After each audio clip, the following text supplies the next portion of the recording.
नमस्कार, आप देख रहे हैं न्यूज 24। आपके साथ मैं हूं अभिलाषा पाठक। राफेल डील में घूस के आरोपों पर फ्रांसीसी न्यूज पोर्टल की रिपोर्ट के बाद कांग्रेस केंद्र सरकार पर हमलावर हो चुकी है। कांग्रेस का आरोप है कि इस रिश्वतखोरी की जांच रोकने के लिए ही सरकार ने आधी रात को सीबीआई डायरेक्टर का तख्ता पलट कर दिया और बीजेपी ने कांग्रेस के आरोपों को खारिज किया है, तो साथ ही 10 जनपद को भ्रष्टाचार का अड्डा बता दिया है।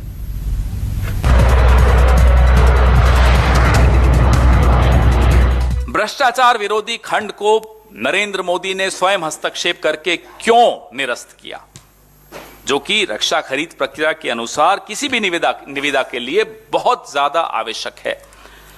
राफेल घोटाले में अपनी स्वयं की भूमिका की जांच के आदेश न देकर उन्होंने सुषेण गुप्ता की पूरी सहायता की, यह हमारा तथ्यों के साथ आरोप है।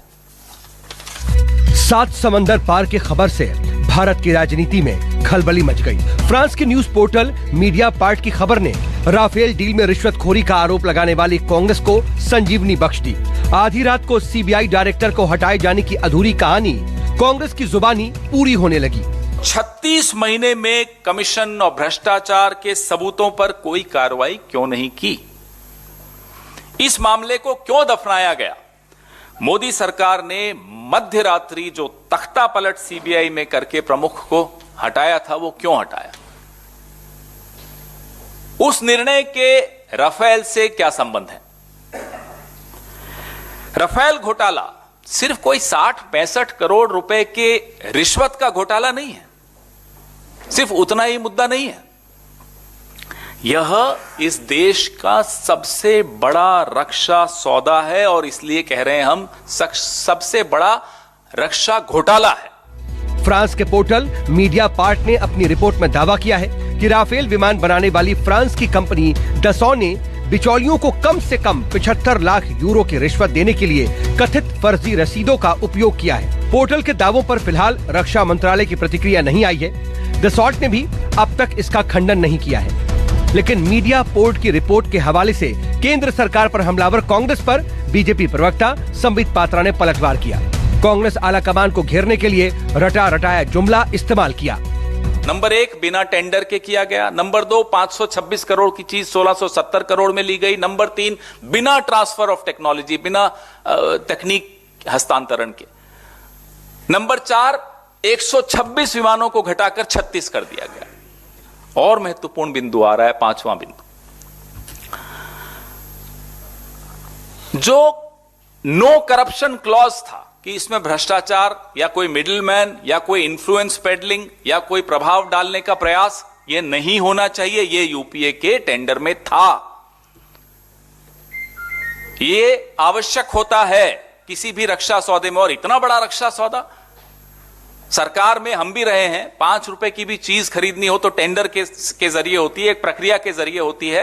ये 5वां सबसे महत्वपूर्ण बिंदु और सबसे महत्वपूर्ण अंतर यूपीए के राफेल सौदे में और मोदी जी के राफेल सौदे में था कि मोदी जी ने खुद आगे बढ़कर निजी तौर पर हस्तक्षेप करके, रक्षा मंत्रालय को नजरअंदाज करके, बाईपास करके यह क्लॉज हटाया।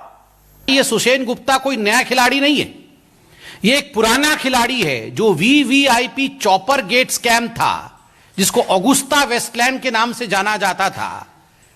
वो सुषेण गुप्ता उसका भी किंगपिन था, उसका भी कमीशन एजेंट था, उसका भी दलाल था। उल्टा चोर कोतवाल को डांट रहा था, उल्टा चोर चौकीदार पे बरसे। यह अतिशयोक्ति नहीं होगी कि अगर आईएनसी, इंडियन नेशनल कांग्रेस को रीनेम किया जाए और कहा जाए कि आईएनसी का अर्थ इंडियन नेशनल कांग्रेस नहीं है, आईएनसी का अर्थ है I need commission. I need commission, बिना कमीशन के ये कुछ नहीं करते हैं। और ये सिलसिला कोई आज का नहीं है, जब से कांग्रेस पार्टी है तब से आई नीड कमीशन है। दरअसल मीडिया पार्ट की रिपोर्ट आने के बाद पूर्व कांग्रेस अध्यक्ष और वायनाड सांसद राहुल गांधी ने नए नारे का निर्माण किया। कांग्रेसियों से भ्रष्टाचार के खिलाफ जंग को जारी रखने का आह्वान किया। राफेल डील में कमीशन दिए जाने की खबर को शेयर करते हुए राहुल गांधी ने ट्वीट किया, जब पग पग पर सत्य साथ है तो फिक्र की क्या बात है। मेरे कांग्रेस साथियों, भ्रष्ट केंद्र सरकार के खिलाफ ऐसे ही लड़ते रहो, रुको मत, ठको मत, डरो मत। साल 2016 में भारत सरकार ने फ्रांसीसी कंपनी दसॉल्ट एविएशन के साथ 59,000 करोड़ रुपए में 36 राफेल विमानों का सौदा किया था। इससे पहले यूपीए सरकार ने 526 करोड़ में 126 राफेल विमान खरीदने की बात की थी, लेकिन यह डील हो नहीं पाई थी। कांग्रेस का आरोप है कि एनडीए सरकार ने चंद लोगों को फायदा पहुंचाने के लिए 526 करोड़ का विमान 1670 करोड़ रुपए में खरीदा है। राफेल डील में घोटाले का आरोप लगाकर कांग्रेस ने संसद में भी हंगामा किया। कई सत्र विपक्षी हंगामे की भेंट चढ़ गए। मामला सुप्रीम कोर्ट भी पहुंचा, लेकिन कोर्ट ने एफआईआर दर्ज करने या जांच का आदेश देने से इनकार कर दिया। हालांकि भारत से इतर फ्रांस में इसकी जांच जारी है और कांग्रेस को लग रहा है कि अब भारत में भी इस प्रक्रिया के शुरू होने की बारी है। Bureau report, news 24। और आइए बात करते हैं महाराष्ट्र की सियासत की। महाराष्ट्र के कैबिनेट मंत्री और एनसीपी के वरिष्ठ नेता नवाब मलिक ने अंडरवर्ल्ड से संबंध वाले बीजेपी नेता देवेंद्र फडणवीस के आरोपों को झूठ का पुलिंदा बताकर खारिज कर दिया और इल्जामों का जवाब देने के लिए मीडिया के सामने आए। और मलिक ने फिल्मी स्टाइल में फडणवीस के खिलाफ हाइड्रोजन बम फोड़ने की तारीख भी तय कर दी है। मैं जो बताने वाला हूं, ना तो वो सलीम जावेद की स्टोरी है, ना ही वो किसी इंटरवर्ल्ड के बाद की पिक्चर है। नवाब मलिक कल सुबह अंडरवर्ल्ड का हाइड्रोजन बम मुंबई में गिराएगा और देश को बताएगा कि देवेंद्र फडणवीस किस तरह से अंडरवर्ल्ड के जरिए पूरे शहर को हॉस्टेज बनाए हुए थे। तो पिक्चर अभी बाकी है, या यूं कहें कि इंटरवल के बाद पिक्चर ही बदल चुकी है। पुरानी पिक्चर क्लाइमेक्स पर पहुंचता इससे पहले ही सियासी सिल्वर स्क्रीन पर नई फिल्म के प्रमोशन चमकने लगे। क्रूज ड्रग्स पार्टी की पटकथा लिखने वाले गुमशुदा हो गए। डायरेक्टर पर्दे के पीछे छुप गया और एक्टर कहने लगे उन्हें तो सिर्फ अंडरवर्ल्ड ही पसंद है, क्योंकि क्रूज पर सिर्फ ग्लैमर है, जबकि बॉक्स ऑफिस पर कामयाबी के लिए एक्शन और मारधाड़ भी जरूरी है। नेताओं के निजी आरोप प्रत्यारोप का सिलसिला आपकी आंखों के सामने है। पैसा वसूल की पूरी गारंटी है। देखिए, मगर सावधान रहिए, क्योंकि बात हाइड्रोजन बम तक आ पहुंची है। दो कैरेक्टर्स के बारे में आपको बताना चाहता हूं। उसमें से एक है सरदार शाह वली खान। सरदार शाह वली खान ये 1993 बॉम्ब ब्लास्ट के गुनेगार हैं। इनको लाइफ इंप्रिजनमेंट हुई है। दूसरा कैरेक्टर है मोहम्मद सलीम इशाक पटेल उर्फ सलीम पटेल, जिनके साथ या दाऊद के आदमी के साथ उनकी फोटो चली। वो दाऊद के आदमी के साथ चली हुई फोटो में जो दाऊद का आदमी बताया जाता है वो है ये सलीम पटेल। सलीम पटेल हसीना पार्कर के ड्राइवर भी थे, बॉडीगार्ड भी थे और फ्रंटमैन भी थे। आपके जानकारी देने वाले हमें लगता है वो कच्चे खिलाड़ी हैं। आप कहते तो मैं ही सारा कागजात आपको दे देता और भी कागजात आपको उपलब्ध करा देता, लेकिन आपने अंडरवर्ल्ड का खेल शुरू किया है। आज तो सारी चीजें मैं बोलूंगा नहीं, लेकिन कल सुबह 10 बजे देवेंद्र जी का अंडरवर्ल्ड का क्या खेल है इस महाराष्ट्र में, और देवेंद्र जी ने मुख्यमंत्री रहते हुए किस तरह से अंडरवर्ल्ड के जरिए पूरे शहर को हॉस्टेज बना रखा था, कल सुबह 10 बजे उसकी जानकारी देंगे। महाराष्ट्र में बीजेपी के दिग्गज और पूर्व मुख्यमंत्री Devendra Fadnavis cruise drugs case को फुस करने वाले कैबिनेट मंत्री नवाब मलिक के खिलाफ पूरी तैयारी के साथ हाजिर हुए थे। फडणवीस ने एनसीपी नेता की प्रॉपर्टी के अंडरवर्ल्ड एंगल ढूंढने का दावा किया, लेकिन चंद घंटे के भीतर मलिक भी मीडिया के सामने नमूदार हुए। तमाम इल्जामों पर विस्तार से जवाब दिया, हर बम को दस्तावेजी दलीलों से बेदम किया, तो साथ ही हाइड्रोजन बम फोड़ने का ऐलान भी कर डाला। नवाब मलिक जी 2003 में जब यह सौदा शुरू हुआ और 5 में समाप्त हुआ, आप मिनिस्टर थे, पर इतना ही नहीं है, ऐसी कुल मिलाकर मुझे 5 प्रॉपर्टीज छपड़ी है, जिनमें से 4 में तो 100% अंडरवर्ल्ड का एंगल है। और ये 2005 से लेकर अभी तक की है, 2 साल पहले तक की है। 100%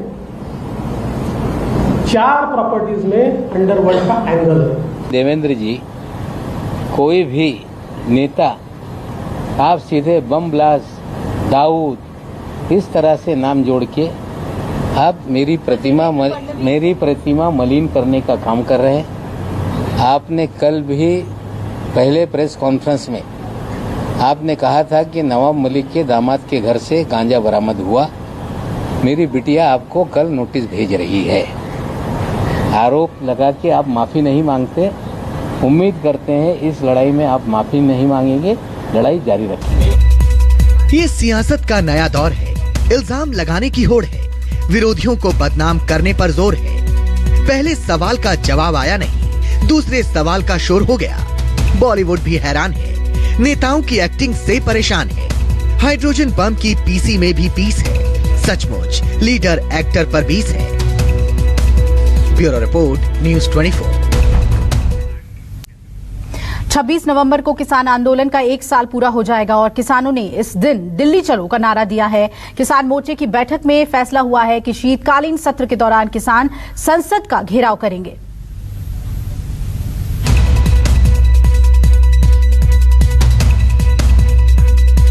तीन कृषि कानूनों के खिलाफ साल भर से आंदोलन कर रहे किसानों ने 26 नवंबर को दिल्ली कूच की तैयारी कर ली है। सड़कों पर बैठे किसानों ने संसद घेरने का प्लान बना लिया है। संयुक्त किसान मोर्चे ने भी इस प्लान को मंजूरी दे दी है। न्यूज़ 24 से खास बातचीत में किसान नेता राकेश टिकैत ने भी दो टूक कह दिया कि किसान किसी भी कीमत पर पीछे नहीं हटेंगे। जब तक समाधान नहीं होता, किसानों की घर वापसी भी नहीं होगी। हम पहले 500 लोग 15, 20, 30 ट्रैक्टर भेज कर देख लेते हैं कि कहाँ तक रास्ते खुल गए, ट्रैक्टर उसके चले जाए।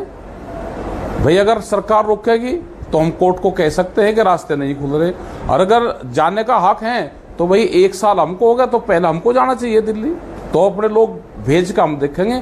ये प्रस्ताव, पहले प्रस्ताव में चीजें आई है, जो अंदर लोग बैठक कर रहे हैं तो उसमें प्रस्ताव आए हैं सब। संसद का शीतकालीन सत्र 29 नवंबर से शुरू होगा और 23 दिसंबर तक चलेगा। शीतकालीन सत्र के हंगामेदार रहने की संभावना है, क्योंकि विपक्ष महंगाई और लखीमपुर खीरी कांड के मुद्दे पर सरकार को घेरने के लिए कमर कस चुका है। तो वहीं 3 कृषि कानूनों के खिलाफ किसानों के आंदोलन का मुद्दा भी संसद में जोर शोर से उठ सकता है। 26 नवंबर को किसान आंदोलन को भी 1 साल पूरे हो रहे हैं, लिहाजा संयुक्त किसान मोर्चा भी नए तेवर के साथ दिखने वाला है। विनय सिंह, दिल्ली, न्यूज़ 24।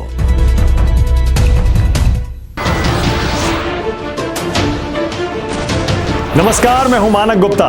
अगर आपको हमारा ये वीडियो पसंद आया हो तो इसे लाइक और शेयर जरूर करें, और हाँ, हमें सब्सक्राइब और फॉलो करना ना भूलें, ताकि आप देश और दुनिया की कोई खबर मिस ना करें।